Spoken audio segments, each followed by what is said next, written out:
बच्चों अब हम आ गए फिफ्थ क्वेश्चन के साथ। देखिए sides of a triangle are in the ratio.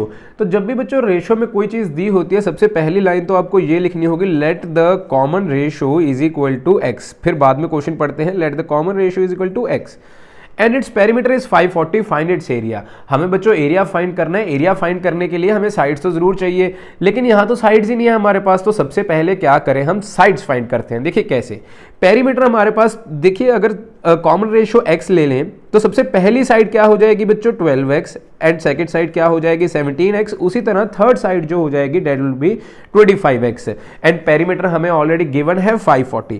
Perimeter का फॉर्मूला मैंने पीछे भी यूज किया था पिछले क्वेश्चन में, तो आपको मालूम होगा कि कैसे यूज करना है। Perimeter is equal to 540 centimetre. Perimeter का मतलब बच्चों a plus b plus c is equal to 540 centimetre. यहां मैं जब मैं a की वैल्यू 12x, b की वैल्यू 17x एंड c की वैल्यू 25x फिल करूंगा तो इसका आंसर आना चाहिए 540। अब इनको प्लस करने की बारी। जब मैं इनको प्लस करूंगा डेट विल बी 29 एंड 44 मेरे ख्याल 54 के आसपास आ जाना चाहिए बच्चों। बिल्कुल ठीक, 54x ही आ जाएगा, 54 और इजिकल टू 540।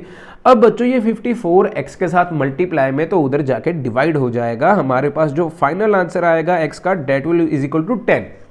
अब साइड्स की बारी। साइड पहली आ जाएगी बच्चों 12 इंटू 10 यानी कि 120 सेंटीमीटर। सेकेंड साइड की बारी 17 into 10 that will be equal to 170 centimetre and third side की turn 25 into 10 is equal to 250 centimetre. ये हमारे पास तीनों साइड्स आ गई। अब बच्चों हमें आगे निकालना है इसका एरिया। एरिया निकालने के लिए सबसे पहले तो सेमी पेरीमीटर।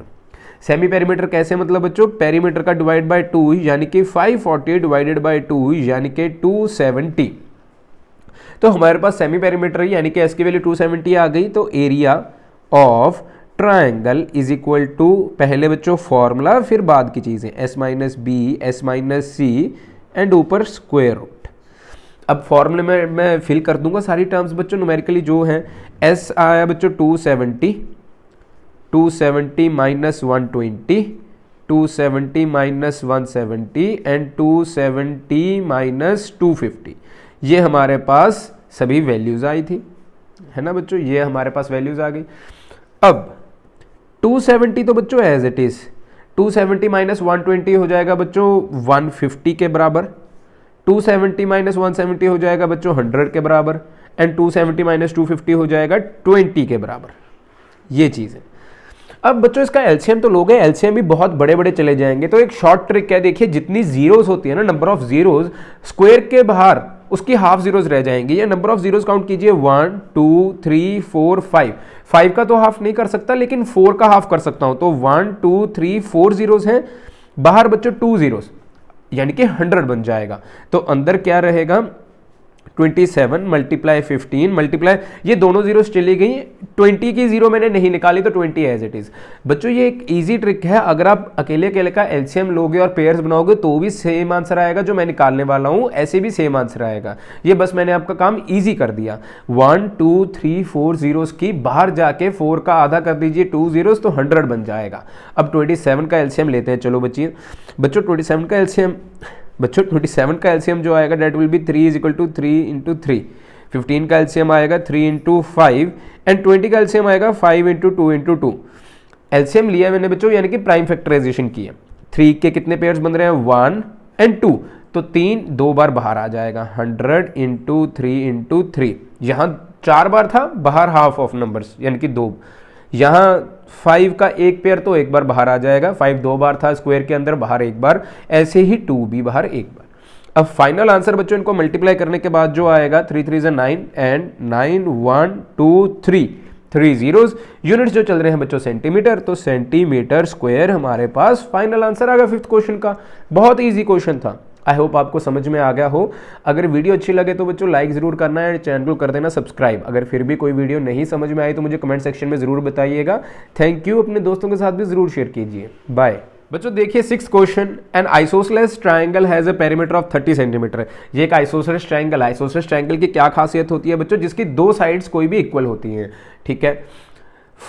उसकी दोनों इक्वल साइड्स बच्चों 12 सेंटीमीटर दी हुई, गिवन है, यानी कि find the area of the triangle, हमने इस ट्रायंगल का एरिया फाइंड करना है। वेरी इजी बच्चों, कोई भी दो साइड्स ले लीजिए, उसको 12 सेंटीमीटर लिखना पड़ेगा क्योंकि हमें ऑलरेडी गिवन है आइसोसेलेस ट्रायंगल, तो सी हमें नहीं मालूम, बट यहां हमें पेरीमीटर ऑलरेडी गिवन है। जैसा मैंने पिछला क्वेश्चन किया था 5th, उससे पिछला 4th, सेम क्वेश्चन है ये।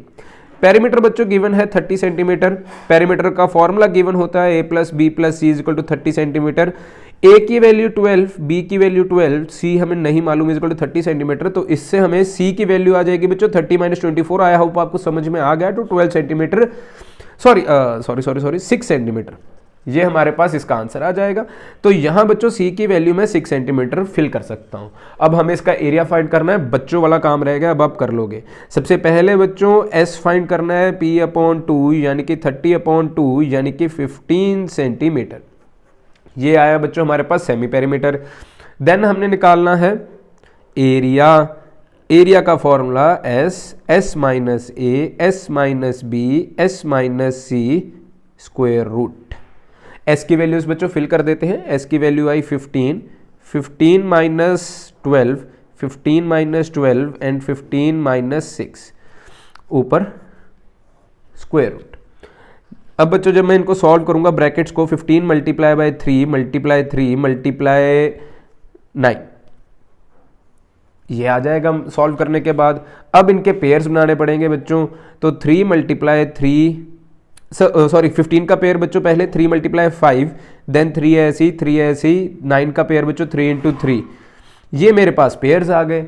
अब बच्चों 3 कितनी बार आ रहा है, दो पेयर्स बाहर आ गए, मतलब कि टोटल 5 बार आ रहा है, लेकिन 4 बार को हम बाहर निकाल सकते हैं।